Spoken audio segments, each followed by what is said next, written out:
Hi guys! For today's video, I'll be showing you my tips on how to get the highest honor award this online class. When I was in grade 11, I achieved the with highest honor awards. So I got the medal and some certificates. And I want to be able to help you also in achieving this as well. Disclaimer, before we start, I didn't make this video to brag or boast about my award, but instead I made this video for me to help you in striving smarter and being more efficient this online class. My first tip would be having a positive mindset. Why do you study in the first place? What is your end goal? Is it for you to be rich? To have money, to be happy, to be content with life, have a purpose in life, to be able to get a stable job in order to sustain your future family, or to give back to your parents. Whatever goal may that be, as long as it is stable and it can help you motivate yourself to push harder, to strive harder, to go beyond your limits, whatever that is. It's important to have a goal in life for you not to get lost, for you to continue being motivated in online class. Having a positive mindset also means being kind to yourself. Don't punish yourself if you make mistakes, if you get low grades, if somebody has higher grades than you, or if you fail to reach the expectations of others. Because at the end of the day, you're studying in order for you to learn, in order for you to gain knowledge, in order for you to grow, to improve yourself. And mistakes are there to serve as a lesson for you, to serve as a guide for you, in order for you to grow and improve. And always remember that we are all humans. So don't punish yourself for committing a mistake because that is normal. We all know that online class is very hard. Not all of us are able to adapt. Not all of us has the resource to adapt efficiently this online class. So please don't punish yourself if you're having a hard time in this setup, because many of us do, and it's not your fault if you don't have enough resources to be able to enjoy and to maximize the online setup. What I do is I just aim to learn whatever grades I have, may it be high grades or low grades. Basta, at the end of the day, I just look back and just see if I learned something, if I recall the lesson, or if I picked up significant things from my teacher.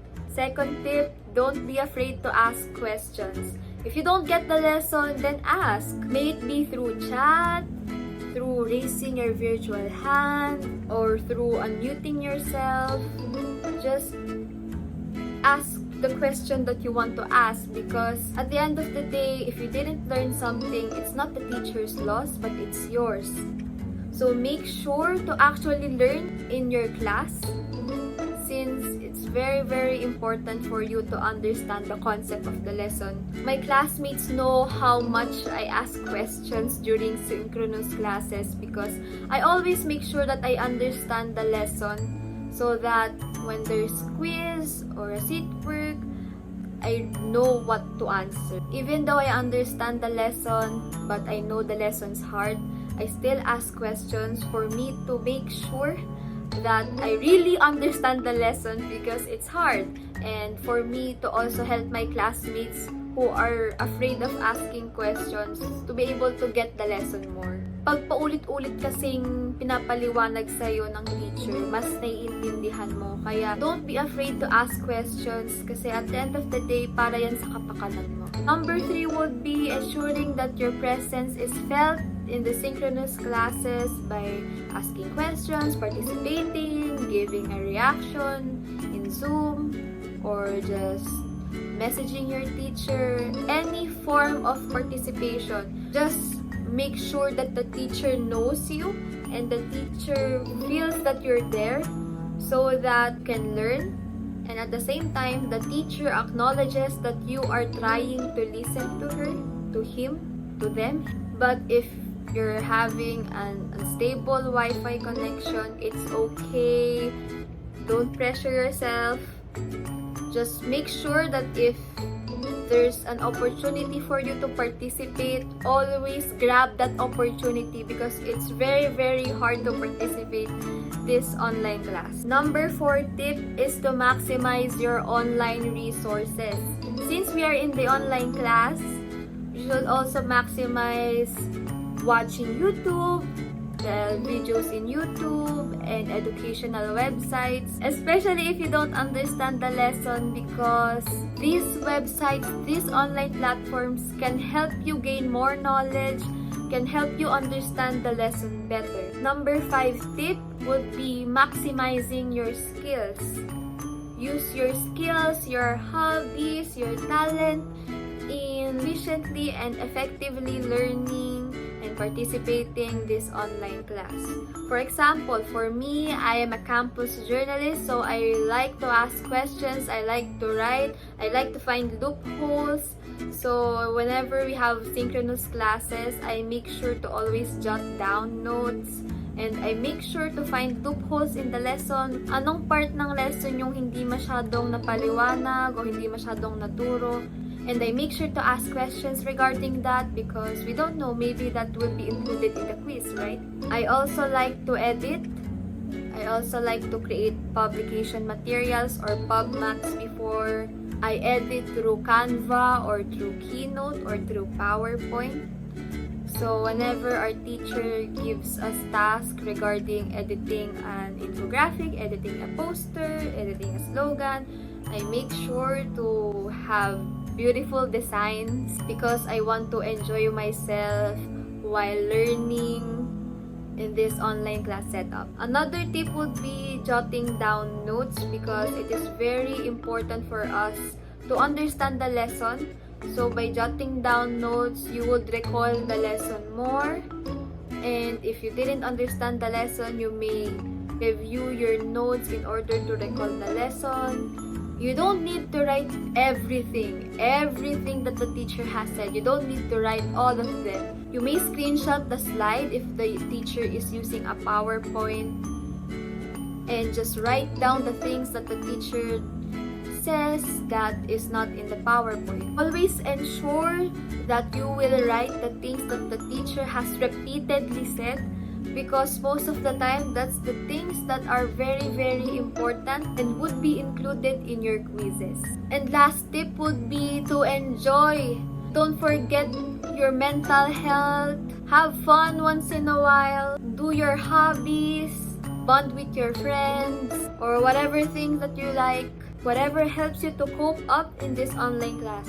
For me, I watch anime. I play Mobile Legends with my friends. I connect with my friends. I watch vlogs on YouTube. Sometimes I read books. Always remember to be kind to yourself because this online class setup is very, very difficult. And it's valid for you to feel pressured, to feel left out, to be drained, to feel the burden of this online class setup. What helped me cope up these online classes is treating my stress as a good thing instead of treating it as a bad thing. I treated my stress as a motivation for me to do better, strive harder, and to think on the positive side. Just let the adrenaline rush into me and just actually learn in this online class setup. And that's about it in my video. I don't know if these tips will actually help you, but I hope they do because it worked out for me just fine. Before I end the video, I would like to take this opportunity to push for ligtas na balik-eskwela because this online class setup is only for the privileged. This is only enjoyed by the privileged, for those who have enough resources to be able to enjoy and to learn in this online class setup. Always remember that not everyone has a comfortable home, not everyone has a stable Wi-Fi connection, not everyone has gadgets, Not everyone has parents for them to help, and not everyone is privileged to be able to afford this online class setup. That's why let's push to bring back face-to-face classes in order for us to receive the quality education we deserve, and for us to ensure that everyone has equal access to quality education. I hope you learned something from me today in this video, and if you do, please leave a like and comment, and please subscribe to my channel. And that's about it for this video. Thanks, bye-bye!